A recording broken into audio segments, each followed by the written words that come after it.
갭 매매는 빠른 판단이 중요한 만큼 예측이 아니라 반응으로 움직인다는 점을 잊지 마셔야 돼요. 그래서 항상 시장에서는 늘 한 박자 늦게 반응하는 사람에게서 돈을 가져가는 거예요. 마무리하자면 갭은 단순한 시초가의 공백이 아닙니다. 그건 시장이 한쪽으로 쏠린 심리의 흔적이에요. 안녕하세요, 웨일즈 트레이딩입니다. 영상을 시청하시기 전에 구독과 좋아요 부탁드리고, 해외 증권사를 사용하시면 나스닥 한 계약 기준 140만원, 최소 증거금 0.01 계약 기준 14,000원부터 해외 선물 거래가 가능합니다. 자세한 내용은 댓글에 고객센터 혹은 더보기란의 셀프 계좌 개설 영상을 참조해 주시기 바랍니다. 매매를 하다 보면 시장이 시작되기도 전에 이미 급등해 있는 종목 또는 시초가가 전일보다 훨씬 높게 열리는 걸 보면서 급하게 따라서 들어가 본 적이 있으실 거예요. 그런데 이상하게 그때마다 꼭 그 순간부터 가격이 밀려버려요.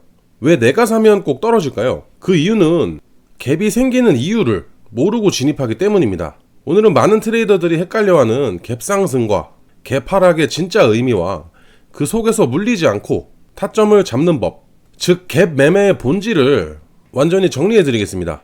이 원리만 이해하시면 앞으로 시초가, 갭 구간에서의 손실은 극적으로 줄어들게 될 거예요. 우리가 흔히 말하는 갭은 전일 종가와 금일 시초가 사이의 가격 차이를 이야기합니다. 즉 시장이 열리기도 전에 이미 가격이 점프한 상태로 출발을 하는 거죠. 그런데 이건 단순히 숫자 차이가 아닙니다. 매수자와 매도자의 심리 격차예요. 하룻밤 사이에 누군가는 이 종목을 싸다고 보고 매수 주문을 쌓아두고, 또 다른 누군가는 이제 고점이다 라고 생각을 해서 매도 주문을 쌓습니다. 이 둘의 충돌 결과가 바로 갭이에요. 그래서 갭은 단순히 가격이 비어있는 구간이 아니라 심리가 비어있는 구간, 즉 시장의 균형이 깨진 자리입니다. 이 공백을 누가 먼저 채우느냐, 그게 바로 오늘 우리가 다루는 갭 매매의 본질이에요. 갭은 방향과 크기에 따라서 여러 가지로 나뉘지만 매매에서 중요한 건 단 세 가지입니다. 첫 번째는 갭 상승이에요.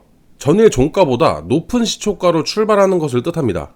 매수세가 강해진 신호지만 과열로 이어질 가능성도 있어요. 두 번째는 갭 하락이 있어요. 전일 종가보다 낮은 시초가로 출발을 하고 매도세가 강하지만 오히려 저점 매수의 기회로 볼 수도 있습니다. 세 번째는 갭 매움이에요. 갭 상승 후에 눌림으로 인해서 이 빈 공간이 채워지는 현상을 말합니다. 혹은 갭 하락 이후에 재차 반등하면서 빈 공간이 메워지는 경우도 포함됩니다. 즉 갭은 단순히 방향이 아니라 의도된 심리 싸움이에요. 그래서 이 구간에서의 대응이 여러분들의 잔고의 차이를 만듭니다. 갭 상승이 나왔을 때 대응 방법으로는 확인 후에 진입하기예요. 갭 상승이 이렇게 나왔다고 해서 바로 들어가게 되면 거의 대부분은 이렇게 밀립니다. 이럴 때는 단 하나만 기억하시면 돼요. 확인 후에 진입을 하는 것. 갭 상승 후에 차트를 보면 처음엔 빠르게 올라가다가 반드시 이렇게 짧은 눌림이 나옵니다. 그 눌림이 끝나고 다시 양봉이 뜨는 순간, 그게 첫 번째 진입 타점이에요. 또 갭이 너무 높게 떠서 부담스러울 때는 시초가 아래로 살짝 눌릴 때를 기다리시면 됩니다. 그리고 갭 하단 근처에서 지지를 받으면서 반등한다면 그건 매수세가 실제로 살아있다는 뜻이 됩니다. 그때가 바로 두 번째 진입 타점이 돼요. 즉 바로 뛰어들지 말고 눌림을 확인하고 갭 하단의 지지를 확인하고 진입을 하는 겁니다. 이 두 가지만 알고 계셔도 갭 상승장에서 물리는 확률은 많이 줄어드실 거예요. 두 번째는 갭 하락 시의 대응 방법입니다.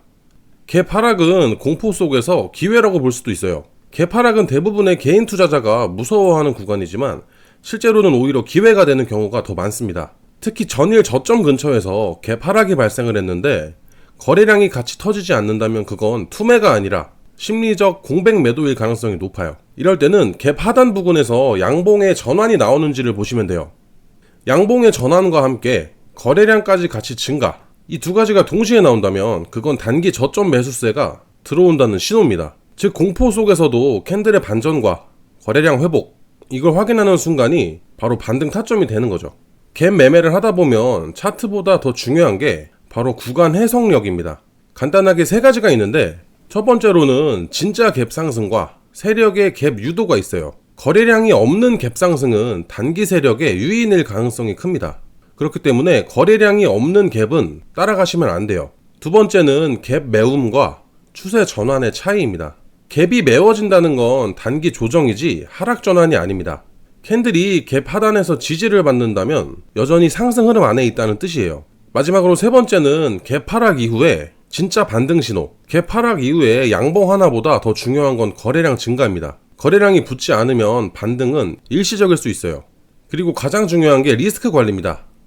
갭 매매에 있어서 손절 기준은 절대적으로 명확해야 됩니다. 이렇게 갭 상승이 됐을 경우에는 캔들이 갭 하단 아래로 이탈하게 됐을 때는 바로 손절을 해주셔야 돼요. 반대로 갭 하락 후에 반등 진입 시에도 마찬가지로 갭 하단이 다시 깨지게 되면 손절을 해주셔야 됩니다. 익절은 일정 금액을 정하기보다는 이렇게 5일 이동평균선을 설정해 주시고 5일선을 이탈 시 부분 청산, 남은 물량은 추세선 이탈 시 정리하는 식으로 유연하게 대응을 해주시면 됩니다. 갭 매매는 빠른 판단이 중요한 만큼 예측이 아니라 반응으로 움직인다는 점을 잊지 마셔야 돼요. 그래서 항상 시장에서는 늘 한 박자 늦게 반응하는 사람에게서 돈을 가져가는 거예요. 마무리하자면 갭은 단순한 시초가의 공백이 아닙니다. 그건 시장이 한쪽으로 쏠린 심리의 흔적이에요. 그래서 갭은 위험이 아니라 기회가 될 수가 있습니다. 다만 방향이 아니라 캔들을 확인한 후에 진입 타이밍을 잡아주셔야 돼요. 갭 상승에도 눌림을 기다릴 줄 알고 갭 하락에도 반등의 근거를 볼 줄 안다면 여러분은 갭에 당하는 트레이더가 아니라 갭을 이용하는 트레이더가 될 수 있을 거예요. 오늘 영상은 여기까지입니다. 영상이 도움이 되셨기를 바라고 추가적으로 궁금한 부분이 있으신 분들은 댓글을 통해서 남겨주세요. 해외증권사 계좌 개설이나 메타트레이더 관련 문의는 아래 더보기란에 고객센터로 문의를 주시면 됩니다. 직접 셀프로 계좌 개설을 원하시는 분들은 더보기란에 있는 셀프 계좌 개설 영상을 시청해주세요. 지금까지 웨일즈 트레이딩이었습니다. 시청해주셔서 감사합니다.